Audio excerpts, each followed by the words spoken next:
سلامونه، نیکې هیلې، احترامات، خدای دې وکړي چې روغ او جوړ به وي. ګرانو دوستانو، په نننۍ ویډیو کې درته ښیم چې څنګه کولی شو نسخ خط د مرکباتو درېیمه برخه ولیکو، یعنې د ه مرکبات. هغه ډېر اسانه ده، لکه څرنګه چې مخکې ویډیوګانو کې د ب مرکبات ویلو، اوس دا درېیمه ویډیو ده. درېیمه ویډیو کې د ه مرکباتو یا د ج مرکبات. نو تاسو دغسې ما ګوتو ته ګورئ، په همدغه طریقې سره کار وکئ. ه الف داسې لیکل کېږي. نو دې کې خط کې مهمه دا ده چې ته باید ټول توري تا د کرښه باندې نشیدی. که چیرې تاسو توري په کرښه باندې نشیده وي، هغه که هر څومره لږ بدرنګ ولیکل شي، نو هغه ډېر لوکس ښکاري. نو دې ته ګوره، که دا هر څومره داسې خوندور ونه لیکل شي، نو بیا هم دا خوندور ښکاري، ځکه ټول په کرښه باندې نشیده دي. دا د ه ب بل ه جیم ده. ساده ه دې داسې ولیکله، دا ځای به یې ټیټ راولې، دا به د کرښې سره سیده راولې، دا ځای به یې لږ پورته راولې. له دې ځای نه به بل دا ه داسې بوځې، هماغه ساده لکه مفرداتو والا ه ده، دا به بېرته راتاو کړې داسې، دا به له دې نه داسې ډېر نه وځي، دا به دغسې ګول بوځې. دا یې ه جیم شو. بل چې د ه دال ده، ه دال ته هم چې کله لیکه، دغسې ساده ه ولیکه، دا رقم، دا بېرته شاته بوځه، دا داسې جګ بوځه. کله یې جګ بوته، دغه ځای داسې کړه، له دې نه به دا لږ داسې وتی. بل ه ر ده، داسې ساده ه ولیکه، دا ځای نور هماغه ساده ر غوندې ده. صرف مفردات هم چې یادي، نو نور مرکبات هېڅ سخت نه دي. دا د ه ر چې د ه سین ده. ه سین په داسې سیستم ده، ګوره دلته به ورته 3 غاښه ورکړي، 2 غاښه او دا یې درېیم غاښ. دا ځای نور هماغه ساده غوندې سین ده، ه سین. بل چې دا ه صاد ده، ه صاد هم ټول هماغه یو شی دی، صرف په آخر سر کې فرق کوي، نور ټول همدا لیکل کېږي. دا هم چې کله ولیکه، دې ځای نه دغه صاد داسې بوځه، دا خط یې مایل شي، دا ځای به یې ډبل راولې، دا څوکه نرۍ او دا ډبله، دا به بېرته داسې بوځې، دا به داسې جګ کړې. دې ځای نه به بېرته داسې راولې لکه د سین دغه غاښ یا د ب غاښ، دا به بېرته داسې شانتې راولې. له دې نه به دا لږ جګ وي، دا به لږ ترې ټیټ وي. ه صاد. بل چې د ه توی ده، صاد او توی یو شی ده. ه دې دا شان ولیکه، نو له دې شی نه داسې لکه صاد غوندې بوځه، دا لاندې ټیټ راوله، دا ځای دغه شانته بوځه، دا دی ه توی یا خ توی. مشکل نشته، توري ورته ورکولی شئ.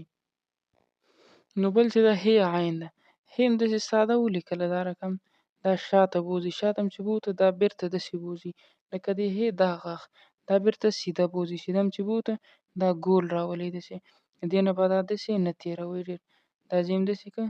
نور هماغه د عین غوندې دی، یا د ه غوندې ده، ه عین.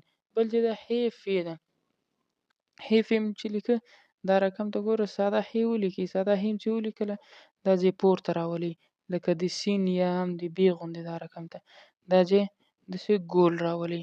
نور دا ځای داسې ساده بوځي لکه د ف غوندې یا هم د ب غوندې، ه ف.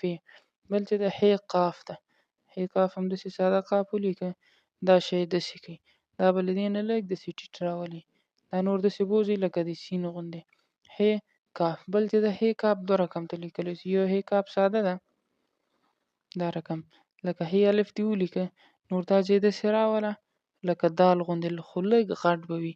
بل ه کاف داسې ده، دا رقم ساده ه دې ولیکله، دا داسې شاته کوږ بوځه، دا ځای داسې ده لکه د غټ دال غوندې. ګوره دلته هماغه د کاف حمزه ورته ورکړه، دا بېرته دې خوا نه بوځه، دا ځای لږ پرې راټیټ کړه، ه کاف. بل چې د ه لام ده، ه لام داسې ولیکه، ه الف دې ولیکه، دا رقم، دا ه الف شو.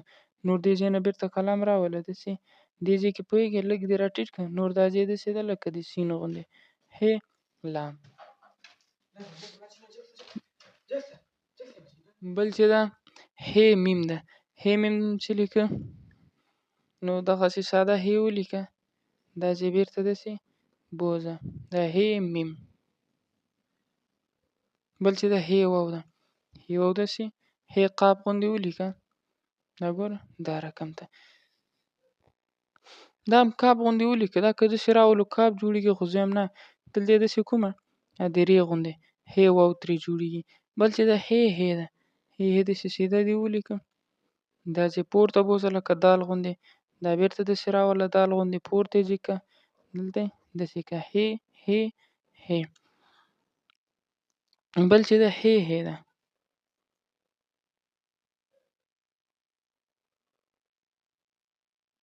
دا رقم. بل چې دا یو ح داسې هم لیکلی شو. دا رقم.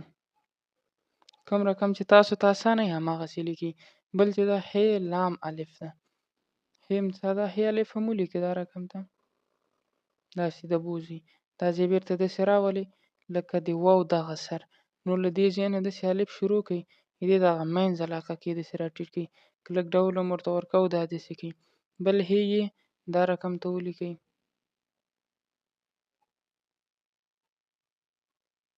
دا ح یې. بله ح یې دا رقم ته ولیکئ.